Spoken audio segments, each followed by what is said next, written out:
Bonjour à tous et à toutes dans ce nouvel épisode de La Chronique. Aujourd'hui on va pas parler sexualité, on va parler harcèlement scolaire. C'est parti.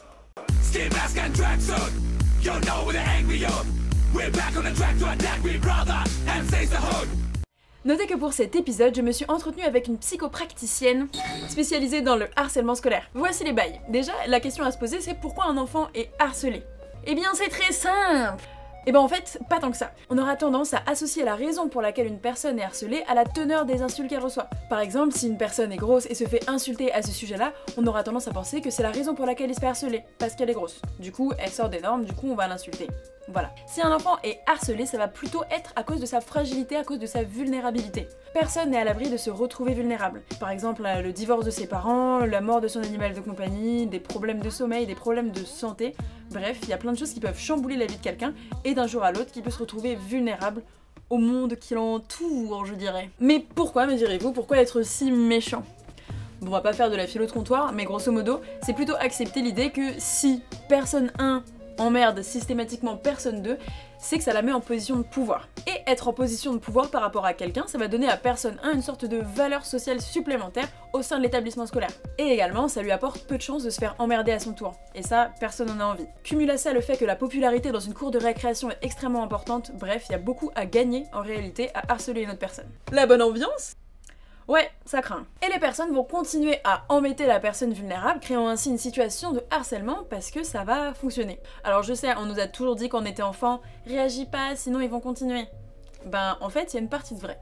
C'est-à-dire, en réagissant et complètement malgré elle, la personne harcelée va mettre en valeur le comportement du harceleur. C'est-à-dire, ça va valider le fait que il est vachement doué à ce qu'il fait. C'est-à-dire, si je me fais insulter et que je réagis par la colère, par la honte, par la tristesse, par quel que soit, même par la violence, si je me mets à mettre une grosse patate au harceleur, en réalité ça va valider le fait que il est super doué à ce qu'il fait. Alors attention, direct, les points sur les i, je me suis fait super mal. Je dis pas du tout que c'est de la faute de la personne harcelée ce qui lui arrive. Loin de moi l'idée, vraiment. C'est une réaction complètement normale de réagir de manière négative quand quelqu'un nous insulte. Là, on décortique juste les mécanismes. Du coup, que faire en situation de harcèlement? En général, on va proposer à la personne harcelée, si elle ose en parler, d'en parler à un ou une adulte. C'est chaud de ouf. Et si le jeune réussit à en parler à un ou une professeure, du coup, qu'est-ce qui se passe? Ce qui se passe en général, c'est qu'elle va intervenir entre l'enfant harcelé et l'enfant harceleur. Ça peut fonctionner, sinon on le ferait plus depuis un bout de temps. Malheureusement, ça peut également clairement empirer la situation. Je m'explique. Pour la personne harcelée déjà, c'est possible qu'elle se dise qu'elle ne sait pas régler ses problèmes elle-même, qu'elle est incapable de se débrouiller, etc. Et ça peut mettre dans une situation psychologique plutôt merdique. Et pour la personne qui harcèle, en réalité, ça peut lui renvoyer le message que c'est une putain de rockstar. Genre, elle est tellement bonne à ce qu'elle fait que, bah en fait, ça fait intervenir un professeur. Et vu que c'est plutôt stylé de défier l'autorité, bah en fait, ça lui renvoie que du positif. Et ce n'est pas ce que nous voulons, n'est-ce pas ? On peut se dire que changer d'établissement est une bonne idée, et c'est souvent le souhait exprimé par les personnes harcelées. Cependant, est-ce une bonne idée? Nous allons le voir, ouais, tout à fait, ouais. Si l'enfant reste toujours vulnérable, il faut pas oublier qu'il existe encore des harceleurs et des harceleuses dans l'établissement numéro 2. Du coup, il est très possible qu'ils deviennent également la cible des harceleurs dans le deuxième établissement, et c'est ce que nous voulons pas du tout. Du coup, que faire?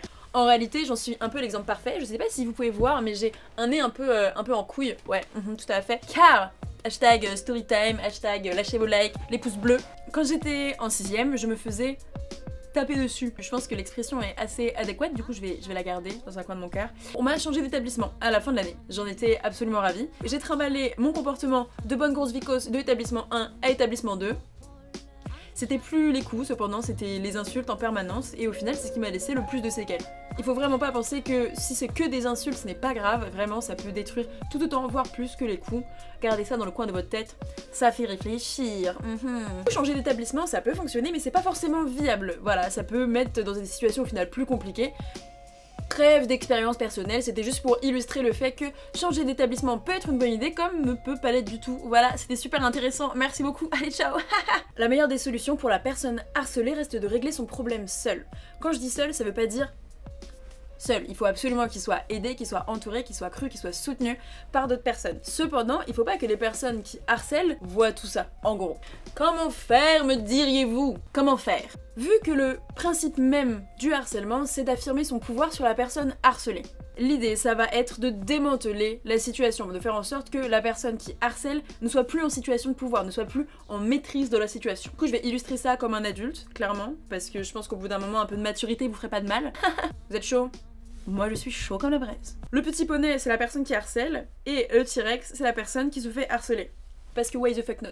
Si le poney arrive et dit « Wesh, t'es vraiment dégueulasse, t'as vu tes fringues, et en plus, t'as vraiment un gros cul, hahaha !» Si le T-Rex lui dit « Wesh, nique ta grosse mère, et en plus, voilà !» Et il s'en va.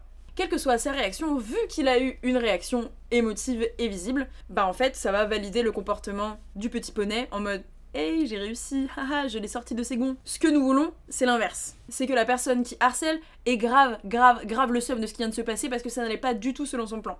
Par exemple, s'il arrive et qu'il lui dit « Wesh, t'es vraiment dégueulasse, t'as vu tes fringues et en plus t'as un gros cul !» Le T-Rex peut alors répondre « Ouais, j'avoue, j'ai mal dormi, j'ai une gueule chelou et je me suis habillée dans le noir, haha. Mais toi par contre, c'est quoi, c'est un nouveau pull, ça te va trop bien !» Du coup, il aura pas réussi à asseoir son pouvoir sur la deuxième personne.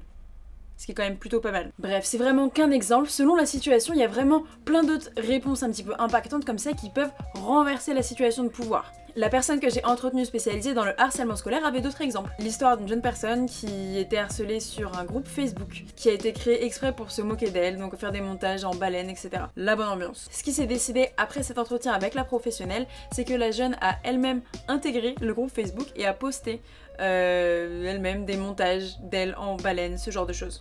Ce qui est une angoisse, je ne souhaite absolument ça à personne. Il n'empêche que ça a stoppé net le harcèlement. Les personnes n'avaient du coup plus aucun intérêt à se moquer d'elle sur ce groupe-là, vu qu'elle y était et qu'elle y participait. Il n'y avait plus d'intérêt que ce groupe existe. Du coup, imaginez les bénéfices. La personne qui était harcelée s'est défaite elle-même de cette situation, s'est mise d'elle-même en situation de pouvoir, n'était donc plus en tant que victime, mais en tant qu'actrice de la situation. C'est clairement une leçon qu'elle aura retenue pour toute sa vie. Bref, je ne dis pas que c'est une solution qui va fonctionner à chaque fois, mais ça reste une solution à envisager selon la situation. Il existe des livres qui peuvent vous aider, dont Je me défends du harcèlement, qui parle de plusieurs situations de harcèlement qui ont été démantelées grâce à cette méthode. N'hésitez pas à vous abonner si la vidéo vous a plu, n'hésitez pas à aller voir d'autres de mes vidéos qui parlent en général d'éducation et sexualité, de bonne grosse chatte sa mère. Je vous souhaite d'aller bien et je vous dis à très bientôt.